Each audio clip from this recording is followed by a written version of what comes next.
Saya menceritakan tentang seorang perempuan yang naik bis barengan sama saya. Kami hanya berdua, jadi saya ketinggalan bis. Akhirnya saya waktu itu ada tugas ngajar di Darul Faqih, memberi kajian daurah buat ibu-ibu di Daruzaro di Tarim, Hadramaut, Yaman. Saya ketinggalan bis karena saya mau nyelamatin jemuran saya dulu. Akhirnya saya ke sana, bisnya udah jalan. Saya telepon Darul Mustafa, minta dikirimin kendaraan. Yang datang bis yang tadi isinya 60 orang, saya sendirian naik di bis tersebut. Kan udah kosong, udah pada berangkat semua. Di tengah jalan ada perempuan berhentiin mobil, berhentiin bis tersebut. Dia pun masuk. Seneng banget saya, ada temennya. Saya pun menyapa beliau. Saya bilang, Assalamualaikum warahmatullahi wabarakatuh, hababah. Waalaikumsalam warahmatullahi wabarakatuh. Ya bunai, la ilaha illallah, la ilaha illallah, la ilaha illallah, la ilaha. Saya sebenarnya kepengen ngajakin ngobrol, tapi lisannya sibuk berzikir, la ilaha illallah, la ilaha illallah, la ilaha illallah, la ilaha illallah. Jadi saya nggak mau ganggu. Dia duduk di bangku depan, deketnya pintu itu. Saya duduk di belakangnya. Bis pun melaju dengan kencang. Tiba-tiba lagi bis kencang, ada anak lari lewat di jalanan, nyebrang jalanan. Bisnya takut nabrak tuh anak. Dia ngerem dengan sangat mendadak, membuat saya, waktu itu saya kurus, teman-teman saya sekalian, itu saya pegangan sama itunya, sama pegangan depan itu aja kepala saya tuh terbentur sama bangku yang di depan saya. Sementara si ibu dua di depan saya itu, seorang ibu yang ada di dua baris depan saya, terjungkal, teman-teman saya sekalian, terjungkal, kepalanya terbanting, kemudian dia jatuh di tangganya bis tersebut itu.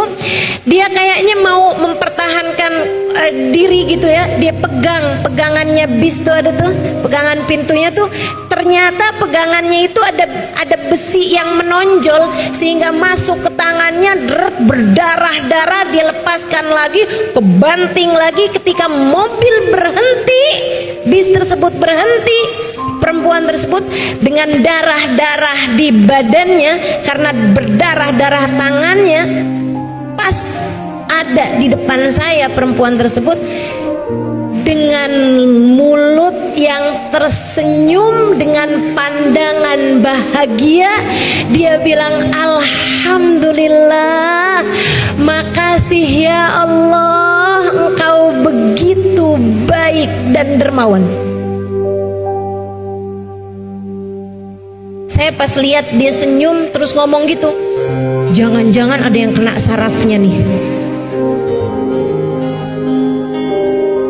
Ada orang kesakitan kayak begitu, mestinya badannya pasti ngilu-ngilu, sakit-sakit, kebentur-bentur berkali-kali, teman-teman. Dan dia senyum lebar dengan dia bilang, Alhamdulillah, makasih ya Allah, makasih ya Allah, engkau begitu baik pada hambamu. Saya tanya dia, kayak halak Hubabah, bagaimana kabarmu Hubabah? Dan dia bilang, Alhamdulillah, Alhamdulillah, Alhamdulillah, Rabbuna Karim. Allah Tuhan kita baik banget ya nak ya. Saya heran. Dia nggak bilang, ya udah sabar ya nak, nggak apa-apa kok, misalnya gitu. Enggak. Dia bilang, Alhamdulillah, Rabbuna Karim.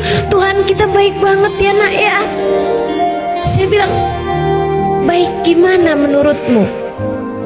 Dia bilang, nak, kamu gak pernah baca hadisnya Nabi, Innallaha idza ahabba abdan ibtalah. Allah apabila cinta kepada seorang hamba, Allah menguji hamba tersebut, dibuat sakit hamba tersebut, dibuat susah hamba tersebut, karena Allah sangat mencintainya. Kita barusan dicinta sama Allah, makanya Allah ngasih kita sakit kayak gitu tadi. Alhamdulillah, makasih ya Allah, makasih ya Allah, makasih ya Allah. Saya hari itu turun dari bis, saya ngajar, habis selesai saya pulang, saya makan, saya hadir roha, malam sholat jamaah dan sebagainya, sampai malam, sampai besok pagi saya nggak bisa tidur. Saya malu. Saya menangis panjang malam, malu kepada Allah Subhanahu wa ta'ala. Ya Allah, ada hamba-hambamu di atas muka bumi ini yang mengerti mensyukuri sakit sebagaimana orang lain mensyukuri sehat. Ada hamba-hambamu di atas muka bumi ini yang ketika diberi ujian berupa kesulitan, mereka menikmatinya selayak orang lain menikmati kemudahan. Di atas muka bumi ini ada hamba-hambamu yang mengerti berterima kasih atas hal tidak menyenangkan dalam hidup mereka, sementara saya bukannya berterima kasih atas kenikmatan yang Allah berikan. Kerjaan saya justru berkeluh kesah setiap ujian sekecil apapun datang menghampiri hidup saya. Saya tuliskan kisah itu di buku Bidadari Bumi Pertama. Dia bilang ketika saya sampai di cerita itu, Ustazah, air mata saya tak berhenti mengalir. Dan itu adalah kali pertama dalam 15 tahun saya menangis. Sebelum-sebelumnya saya rasa air mata saya kering, hati saya begitu hampa.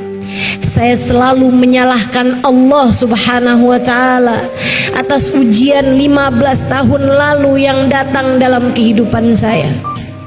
Saya tak berhenti-henti menghujat Allah atas kisah 15 tahun yang lalu itu. Dan anak saya jadikan sebagai sarana saya untuk semakin menyalah-nyalahkan Allah atas buruknya takdir yang Dia pilihkan untuk saya. Saya menangis jadi-jadinya. Kemudian untuk kali pertama dalam hidup saya memutuskan untuk berwudu, mandi kembali. Kemudian saya melakukan satu hal yang tak pernah saya sangka akan saya kerjakan seumur hidup saya, Ustazah. Saya